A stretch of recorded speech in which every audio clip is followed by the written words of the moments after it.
Kalau teman-teman lihat statistik kita di babak kedua, lihat nggak ada shot on goal, nggak ada shot sama sekali, nggak ada attempt juga, bener-bener bertahan total, parkir bus seharian nggak apa-apa, yang penting menang. Jerewetan ceking kita, nyerewetin apa aja. Teman-teman yang sedang kalian saksikan saat ini adalah Cerewetin Intar, konten yang gue buat untuk ngebahas klub favorit gue yang baru aja menang dengan cara yang luar biasa. Ini kemenangan yang bukan sekedar kemenangan teman-teman, karena pertama tentu saja karena lawannya Barca. Yang kedua, ini kemenangan yang kita raih, yang Inter raih dalam periode sulit, dalam masa-masa yang sangat sulit. Yang ketiga, pendekatan permainan yang jauh berbeda. Ini permainan yang bukan Inzaghi ball sama sekali. Jadi menurut gue ini adalah kemenangan yang luar biasa.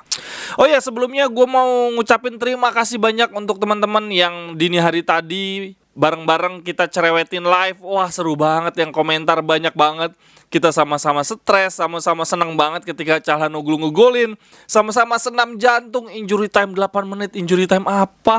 Coba tadi malam tuh. Dan yang terlebih lagi di sesi Zoom ada salah satu kawan kita, Interisti, yang nonton di rumah sakit. Dia sedang sakit kanker. Gue juga baru tahu ketika sesi Zoom. Luar biasa banget, dia nonton di ruang perawatan sambil dipantau CCTV. Interisti sejati. Kita doakan bersama-sama semoga kawan kita yang satu ini segera pulih. Oke, kita kembali lagi ke pertandingan Inter lawan Barca. Pujian setinggi langit gua tujukan untuk seluruh tim, khususnya untuk Simone Inzaghi yang dalam kondisi sangat amat tertekan. Kalau dia sampai seri atau kalah, bisa-bisa langsung di-cut nih di pertandingan ini. Bahkan Paulo Sousa juga nonton di pertandingan ini. Bisa-bisa dia udah langsung turun ke lapangan, begitu kalah langsung ambil alih. Tapi untungnya Inzaghi menang, nafas diperpanjang. Kalau gue, seperti yang gue sampaikan di konten-konten sebelumnya, gue pro Inzaghi bertahan sampai dengan akhir musim setidaknya. Syukur-syukur dipertahankan 1-2 musim ke depan. Tapi kalaupun sekarang harus dipecat, ya penggantinya jangan Stankovic, jangan Kivu lah. Masih mending Paulo Sousa. Tapi itu akan gue bahas di konten berikutnya aja. Inzaghi sendiri menurut gue telah melakukan perubahan ya untuk Inter setelah international break ini. Walaupun kemarin kalah lawan Roma, tapi permainan menurut gue jauh lebih baik. Dan terlebih tadi malam luar biasa banget.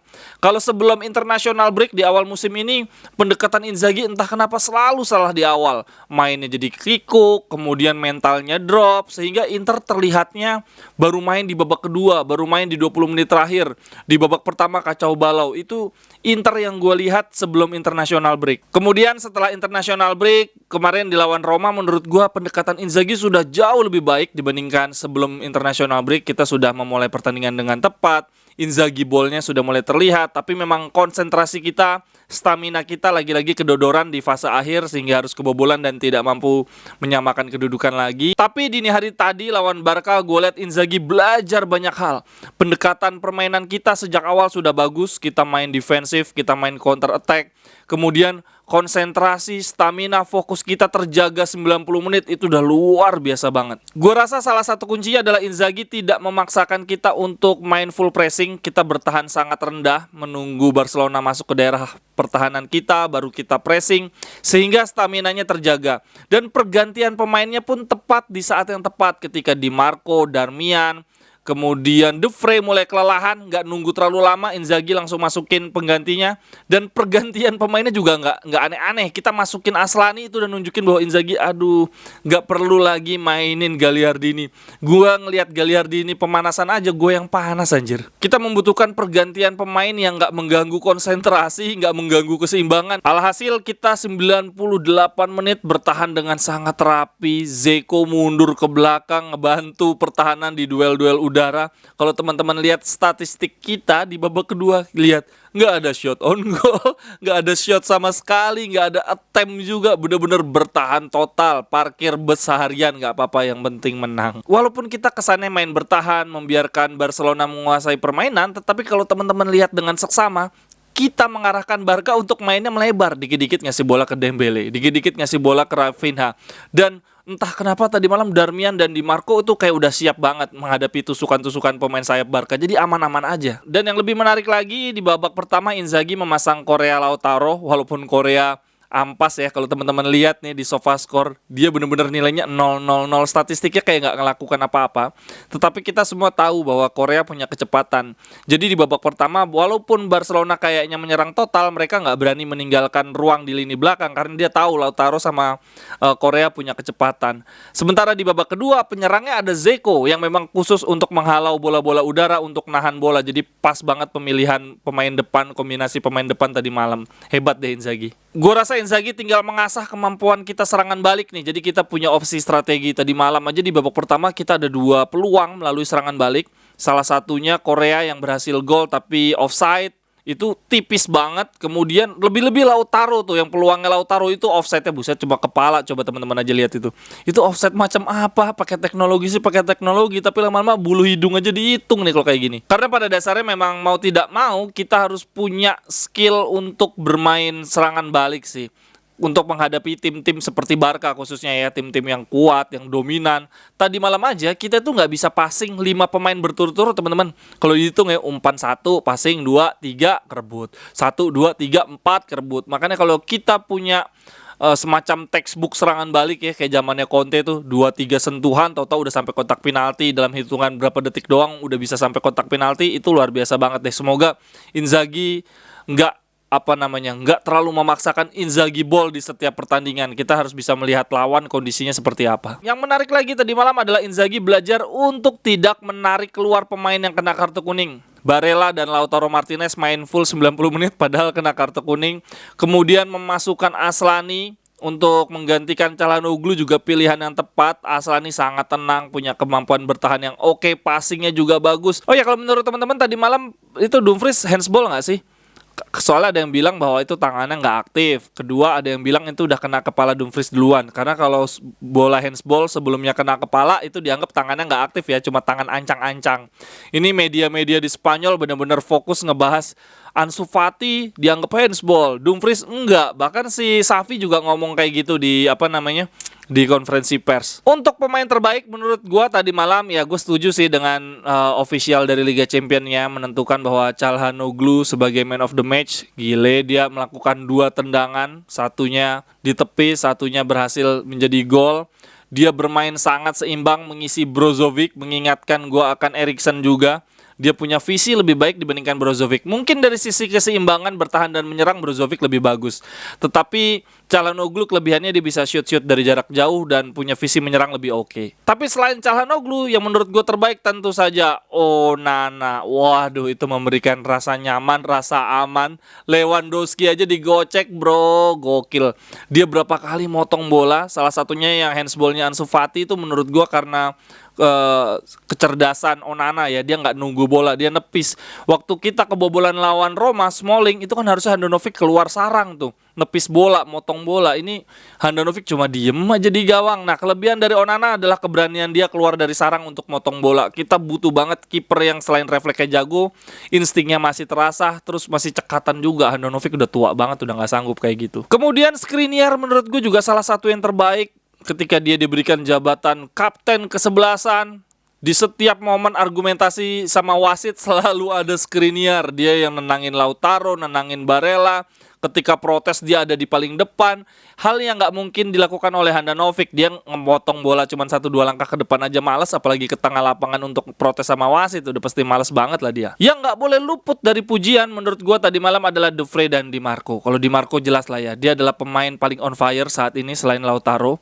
Di timnas Italia dia ngegolin, kemarin lawan Roma ngegolin. Tadi malam Di Marco melepas egonya untuk tidak terlalu sering menyerang, tidak terlalu sering naik, hanya untuk nempel Dembele. Wah, tuh dia ngos-ngosan banget. Babak pertama aja gue lihat setiap ada bola berhenti dia jongkok, udah kelelahan banget.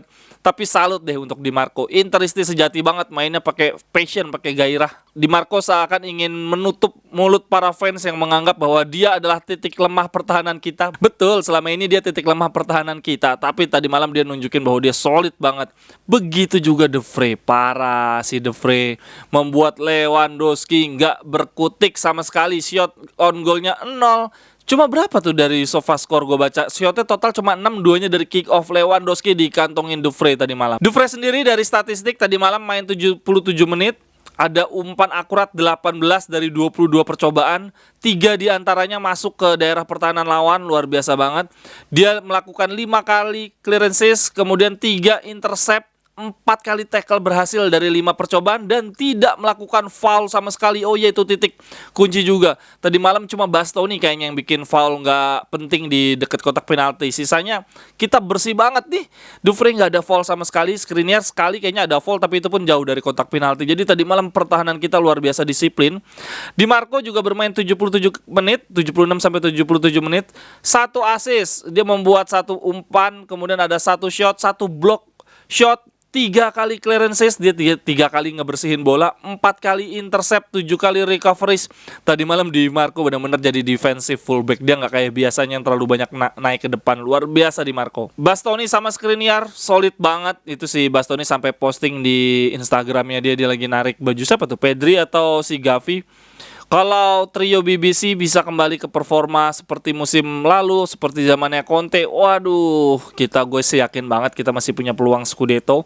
Apalagi pertahanan kita sekarang punya Acerbi yang bisa diajak rotasi, bisa diajak berbagi menit bermain ya, nggak kayak zaman Ranocchia kan jarang banget. Acerbi juga ketika dimasukin solid banget. Setelah pertandingan ada konferensi pers, Calhanoglu memberikan statement bahwa Onana yang menyarankan saya untuk shoot ke arah kanan gawang itu adalah kelemahan Stegen dan saya mencobanya, salah satunya berhasil masuk ke gawang. Kemudian Onana menimpali ketika dia dipuji bahwa dia berhasil clean sheet.